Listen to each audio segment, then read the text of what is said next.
श्री गुरवे परम ब्रह्मणे श्री गुरु कृष्णार्पणमस्तु। संसार दावानलनीढलोके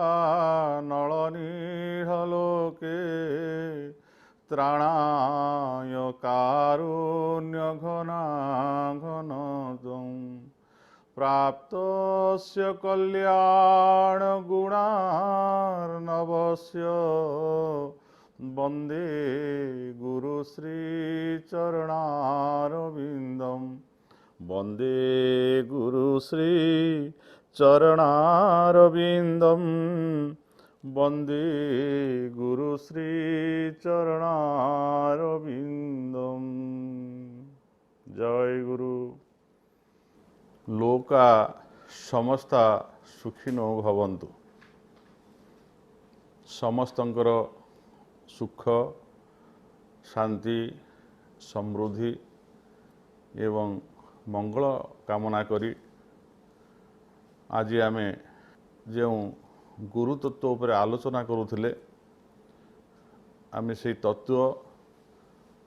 पूर्व अध्याय आमे जेउठारु छाड़ी थिले पुनः आमे से ठारु से व्याख्या को आरंभ करिबा। गुरु तत्व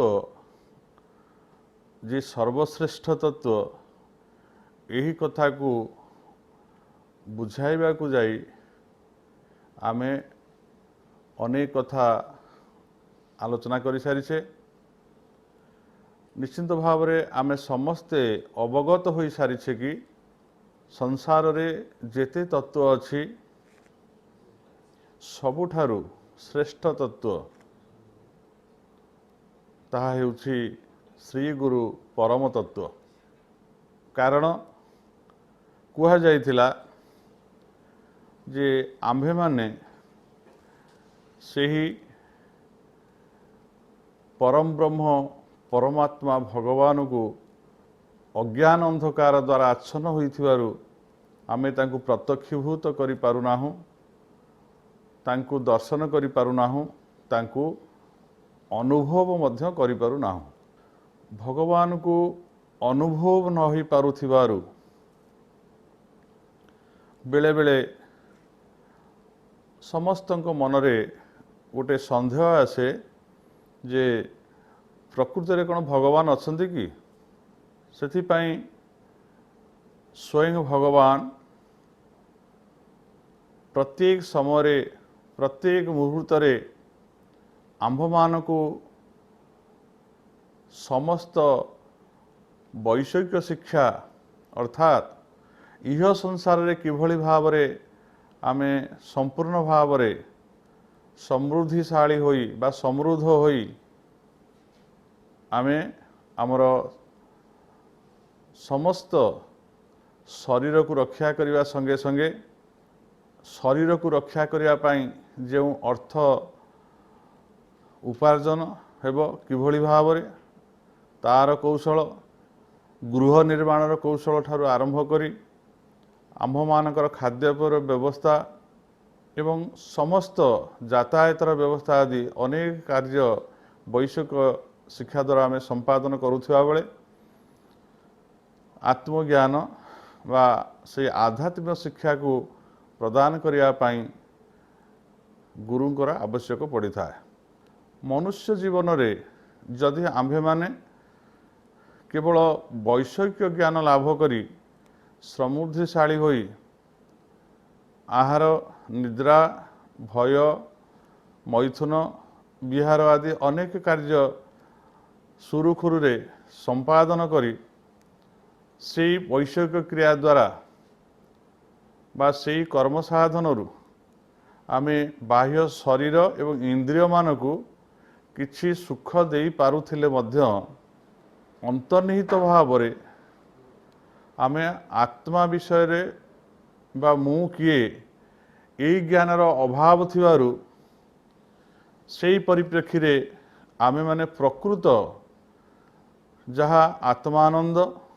जहा ब्रह्मानंद जहा नित्यानंद आमे सेई सुख को प्राप्त हो पारुना। आमे कहीं आत्मानंद व ब्रह्मानंद सुख कथा बारंबार कहूचे तार कारण है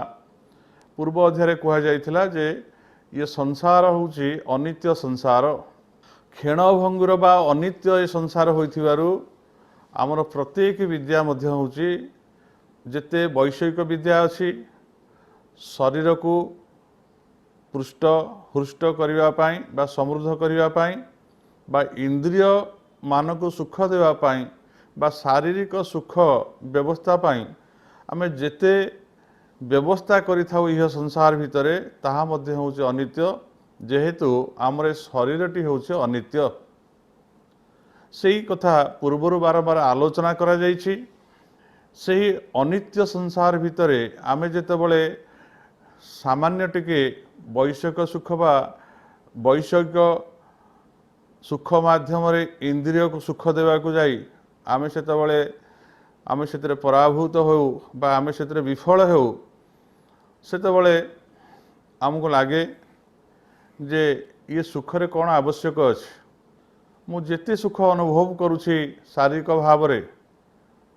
शीत उष्ण सुख दुख आदि खाद्य पेयर सुख आरंभ ठारू आरंभ करी शोइबा बसिबा उठिबा चलिबा बुलिबा आखिरे देखिबा कानरे शुणिबा स्वाद अनुभव करिबा गंध आघ्राण करिबा स्पर्श जनित सुख आदि अनेक प्रकार सुख शब्द स्पर्श रूप गंध आदि विषय वासनार जेते सुख अछि ये सुख गुड़िक जेते मु अनुभव करुछि मो जीवन रे ताहा चिरस्थायी नुहे ताहा क्षणस्थायी किछि समय पई आसे एवं पर मुहूर्त ता अंतर्निहित हो जाए पुणी शरीर बा मन खोजे आउ अन्य सुख बा नुआ नुआ सुख प्राप्त होगापी चाहे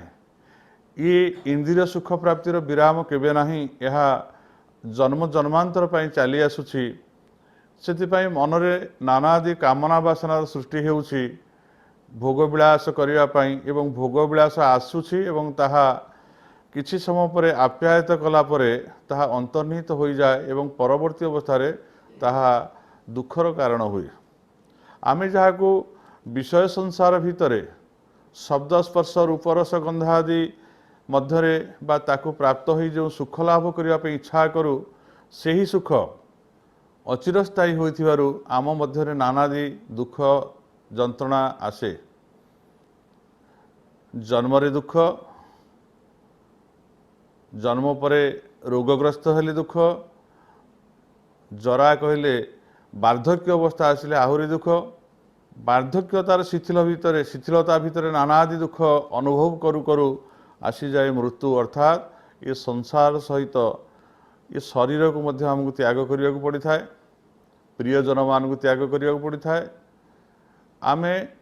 आमर सारा जीवन तमाम परिश्रम करी विषय सुख को उपभोग करने जेते धन संपत्ति गृह आदि जानवाहन आदि आमे सबू कमे थाउ बा उपार्जन करि थाउ ये समस्त को त्याग करने को पड़ी थाए। से कह जाता पूर्व अध्याय जे आमे तापरे आम मन भितर आसे जे प्रकृत नित्य सुख कहीं केउठारे से नित्य सुख अच्छी जो सुख को थरे प्राप्त हेले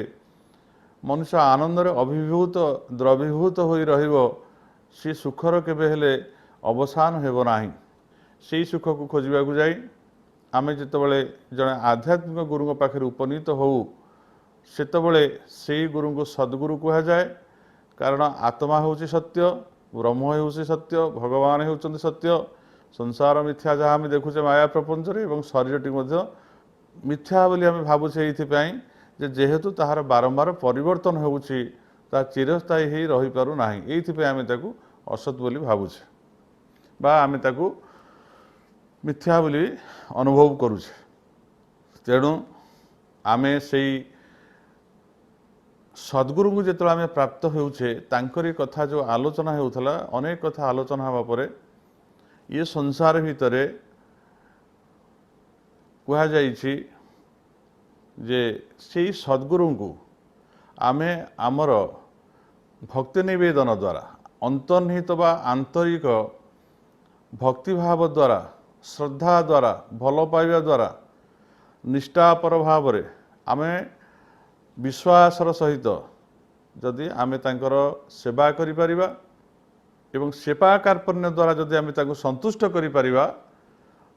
जदि प्रकृत रे गुरु खुशी हुअन्ति बा संतुष्ट हो जाती ताहले हुए तो आम जीवन रे सबु किछि मंगलमय हुए। आमर ई वैषयिक जगत रे बा क्षणभंगुर अनित्य संसार रे जीवनर चलापथरे बा जीवनर चलापथ कुसुमित हो उठे, प्रस्फुटित हो उठे एवं गोटे नूतन आशार संचार हुए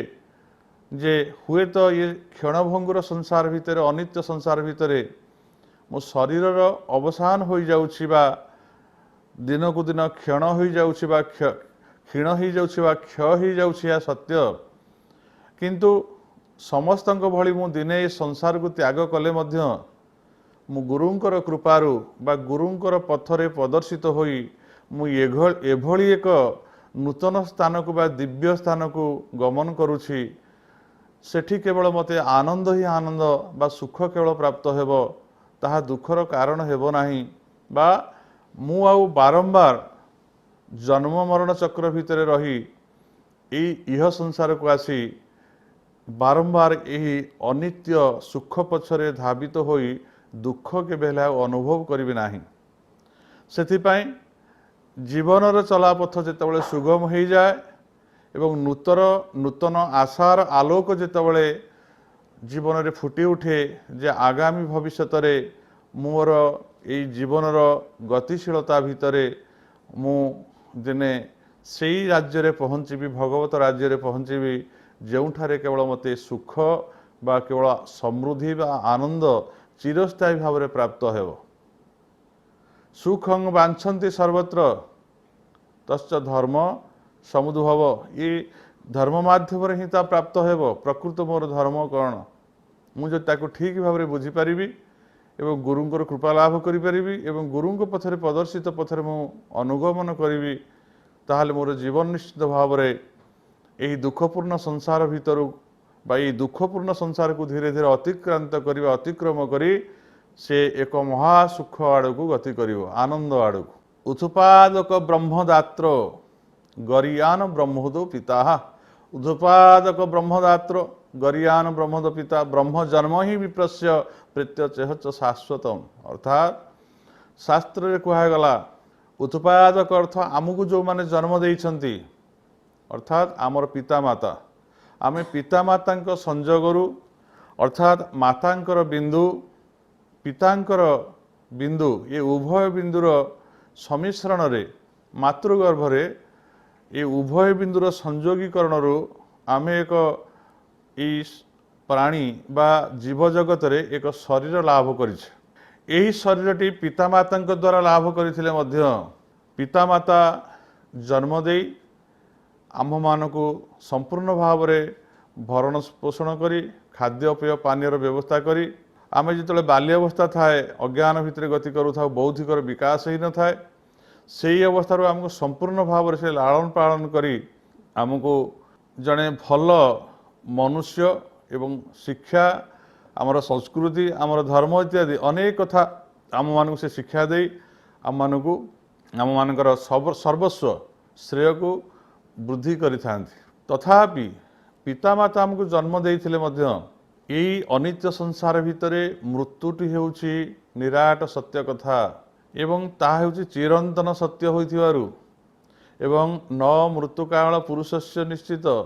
न चापि मृत्यु पुरुषं प्रतीक्षते, यही मृत्युटी निश्चिंत ध्रुव सत्य होइथिबारु एवं यही मृत्युटी काहाकू अपेक्षा करू नथिबारु समय आसिले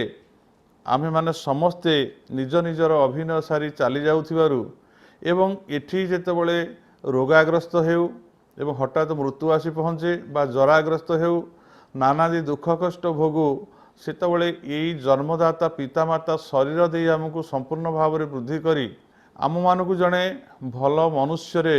बा श्री संपन्न मनुष्य परिणत करथिले मध्य तार निराकरण व्यवस्था तांको हाथ में न थाए। हठात जदि जड़े संतानर मृत्यु हुए से माने केवल क्रंदन करती सी ताको बंचई पारती नाही बा जदि कौन रोग व्याधि आसे शिशु बा संतान पाई ସେଥିରୁ ମଧ୍ୟ ସେ ତାକୁ ମୁକ୍ତି କରିବା ପାଇଁ ସମ୍ପୂର୍ଣ୍ଣ ଭାବରେ ଅକ୍ଷମ ହୁଅନ୍ତି ଏବଂ ଯେତେବେଳେ ଜରାଗ୍ରସ୍ତ ହୋଇ ଅନେକ ଦୁଃଖ କଷ୍ଟ ଆସେ ତାର ନିରାକରଣ ମଧ୍ୟ କରିପାରନ୍ତି ନାହିଁ ଏବଂ ସେହି ଜନ୍ମଦାତା ପିତାମାତା ମଧ୍ୟ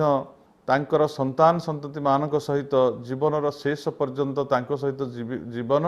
ବା ଜୀବିକା ନିର୍ବାହ କରିପାରନ୍ତି ନାହିଁ। ତାଙ୍କର ମଧ୍ୟ ଅବଧି ହେଲେ ସେ ମଧ୍ୟ ଅଧାରୁ ବା ମଝିରୁ ବା ପ୍ରାଥମିକ ଅବସ୍ଥାରୁ ଏ ସଂସାରରୁ ଏକା କରି ଛାଡ଼ି ଦେଇ ଚାଲିଯାଆନ୍ତି ବା ତାଙ୍କର ସନ୍ତାନ ସନ୍ତତି ଯାହାକୁ ସେ ଜନ୍ମ ଦେଇଥାନ୍ତି ସେ ମଧ୍ୟ ତାଙ୍କୁ କୌଣସି ମୁହୂର୍ତ୍ତରେ ଇହ ସଂସାରରୁ ବିଦା ହୋଇ ଚାଲିଯାଆନ୍ତି। ତାର ପ୍ରତିକାର ସେ କିଛି କରିପାରନ୍ତି ନାହିଁ। ସେଇଥିପାଇଁ କୁହାଯାଇଛି ଯେ ଜନ୍ମଦାତ୍ର ଯେ ଜନ୍ମଦାତା ବୋଲି ପିତା କୁହାଯାଇଛି। ଏଇ ଜନ୍ମଦାତାଙ୍କ ଅପେକ୍ଷା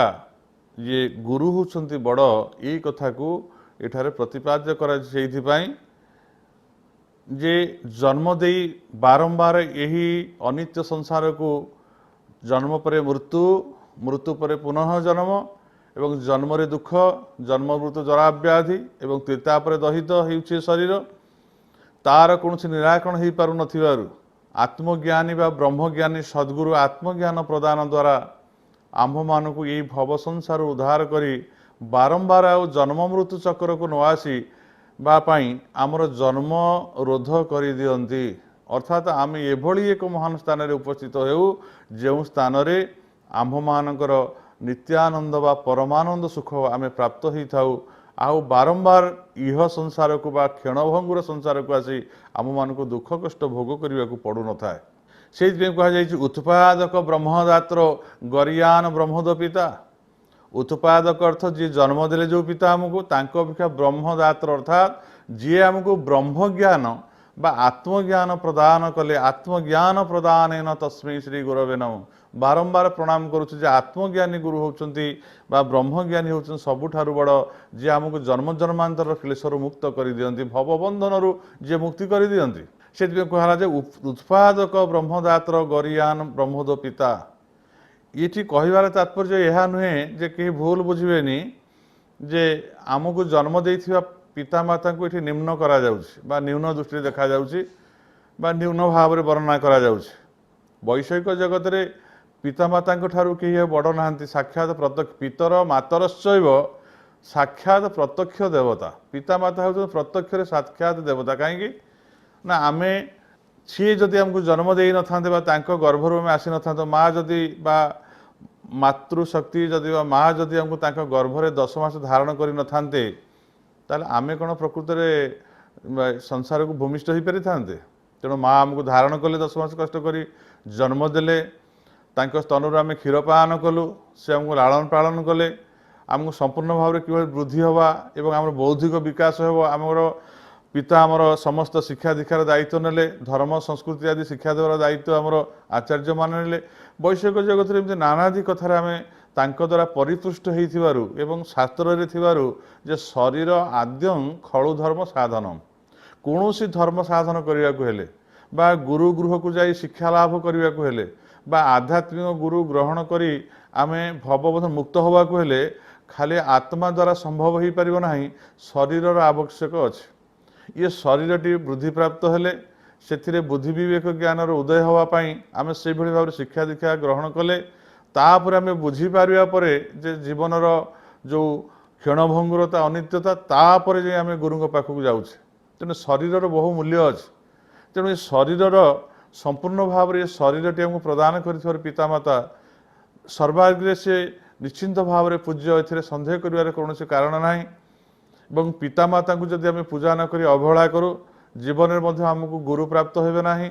ଭଗବାନ ପ୍ରାପ୍ତ ହେବେ ନାହିଁ, ଆମେ କିଛି ବି ପ୍ରାପ୍ତ ହେବା ନାହିଁ। ତେଣୁ ଶାସ୍ତ୍ରରେ କୁହାଯାଇଛି ପିତର ମାତର ଶୈବ ସାକ୍ଷାତ ପ୍ରତ୍ୟକ୍ଷ ଦେବତା ମତ୍ୱା ଗୃହୀ ନିଷେବତେ ସଦା ସର୍ବ ପ୍ରଯତ୍ନତଃ। ଗୃହୀମାନେ ବା ଗୃହସ୍ଥାଶ୍ରମରେ ଥିଲାବେଳେ ସଦା ସର୍ବଦା ଯତ୍ନଶୀଳ ଭାବରେ ବା ପ୍ରଯତ୍ନ କରି ତାଙ୍କର ସେବା ଅର୍ଚ୍ଚନା ବା ପୂଜା କରିବା ହେଉଛି ଆମର ବିଧେୟ। କିନ୍ତୁ ସେଇ ପିତାମାତାଙ୍କ ଠାରୁ ପ୍ରାପ୍ତ ହୋଇଥିବା ଶରୀର ଯେତେବେଳେ ଜ୍ଞାନ ପ୍ରାପ୍ତ ହୁଏ ବା ଜ୍ଞାନକୁ ଅନୁସନ୍ଧାନ କରେ, ତାର ବୁଦ୍ଧିର ବିକାଶ ହୁଏ, ସେ ଖୋଜେ ଯେ ପ୍ରକୃତ ମୁଁ କେଉଁଠାରୁ ଆସିଥିଲି, ଅନିତ୍ୟ ସଂସାରରେ ମୁଁ କେତେ ଦିନ ରହିବି, ପରୀକ୍ଷ ଲୋକାନ କର୍ମ ଚିତାନ ବ୍ରହ୍ମଣା ନିର୍ବେଦ ମାୟାନ नास्ति अकृत कृतेन जिते से बुझे जे ये संसार भितर मोरी भली समस्ते आसुच्च कर्म जंजाल भितर पड़ुंट इंद्रिय सुख पछरे समस्ते धावित होउछंती पुनः तांकर सुख तृप्तिर बासना मेंटी नाही से हठात चली जाउछंती तेणु मु कौन कर आवश्यक रही क्यों उपाय अवलंबन कले मुझे उत्तीर्ण हेबी एवं मु एक कौन एक स्थान रे जीवी जो स्थान रे मते नित्यानंद सुख प्राप्त हेब यही कथाटी चिंता करने ये शरीर आवश्यक रही से साधनार आवश्यक रही साधना शून्य बा आत्मारे हो पारिब नाही ये शरीर सहित युक्त हेले ये शरीर माध्यम बुद्धि विवेक ज्ञानर विकास हेले एवं खाली शरीर प्राप्त नुहे शरीर जेते शरीर एठी प्राप्त होती 84 लक्षेषु शरीरेषु शरीरिणम 84 लक्ष जीवजनी सृष्टि होती कीट पतंग स्थावर जंगम इत्यादि नानादि प्रकार 84 लक्ष जीवजनी एठी सृष्टि होती ये 84 लक्ष जीवजनी भितर दुर्लभ होउची मनुष्य शरीर कहीं दुर्लभ ना अनेक जन्म पुण्य फल ये मनुष्य आसीथिबारु बहुनांग जन्मना अंते ज्ञानवान मांग प्रपद्यते बहु जन्म परे मनुष्य जन्म प्राप्त होइथिबारु जहाको पूर्वरु कहा जाइछि जे दुर्लभ त्रयमे वैतत् देवानुग्रह हेतुकम मनुष्यत्वं मुमुक्षुत्वं महापुरुष संश्रय ये मनुष्य जन्म होछि अत्यंत दुर्लभ दुर्लभं त्रिषु लोकेषु ये दुर्लभ ये तीन लोकरे आम जेते जहाँ प्राप्त होचे ये मनुष्य शरीर द्वारा ही प्राप्त हुए अन्य कौन द्वारा विशेष भाव में फलप्रद हुए ना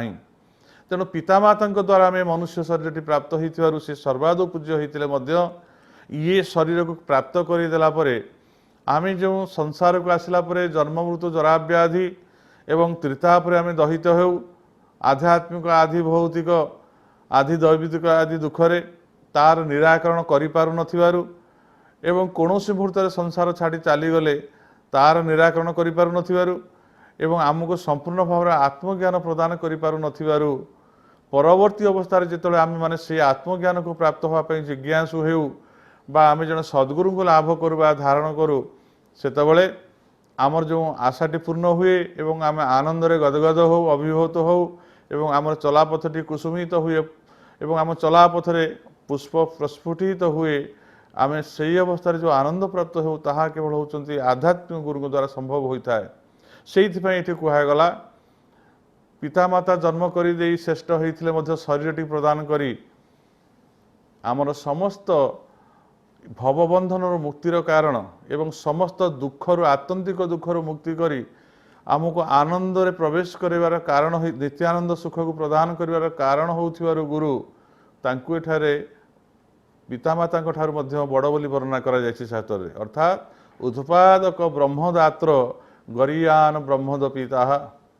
जे उत्पादन कले बा जन्म देले पितामाता आउ जे ब्रह्म ज्ञान प्रदान कले ब्रह्मदात्र जे आत्मज्ञान प्रदान कले सी हूँ गरियान बा ठार होउचंती श्रेष्ठ से गुरु गरियान बा श्रेष्ठ होइथिबारु आत्मज्ञान प्रदान करी आम को सर्वश्रेष्ठ आसन बसई आम से गुरु को किभली भाव में कहुई प्राप्त होइछे एवं प्राप्त होबार उपाय एवं तांकु किभली भाव में आमर विश्वासर सहित निष्ठार सहित श्रद्धार सहित सेवा कार्पण्य द्वारा किभली भाव में आम तांकु तुष्ट करिबा एवं तांकर कृपा प्राप्त होबा सेही संपर्क में बर्तमान आलोचनाटी पुंखानुपुंख हेबाकु जाउछि तेबे आजिर तो समयटी अतिक्रांत हो जाइछि आजिर समयटी अतिक्रांत हो जाइथिबारु आमे परवर्ती अवस्था रे आज जेउठु आमे एठु छाडुचे पुनराय आमे सेउठु फेरे विषयवस्तु को आरंभ करिबा तेणु श्री गुरुଙ୍କ चरण प्रणाम करी एवं गुरुଙ୍କ भितरे अनंत कोटि ब्रह्मांड को दर्शन करी एवं समस्त तत्व को तांकर भितरे अवगत होइथिबार अनुभव करी गुरु जे सर्वश्रेष्ठ यही कथा को अनुभव करी बारंबार अनंत कोटि प्रणाम करू करू लोका समस्ता सुखिन भवन्तु गुरुदेव कृपा करंतु समस्तंकर जीवजोनि बा जोनि जन्म सफल हेउ समस्ते सद्गुरु प्राप्त हुवन्तु एवं समस्त को आत्मज्ञान प्राप्त होई समते नित्यानंद सुख प्राप्त होन्तु यही वांछा करी बा यही कामना करी आजिर यही विषय वस्तु को आम यही रखुचु। जय गुरु जय गुरु जय।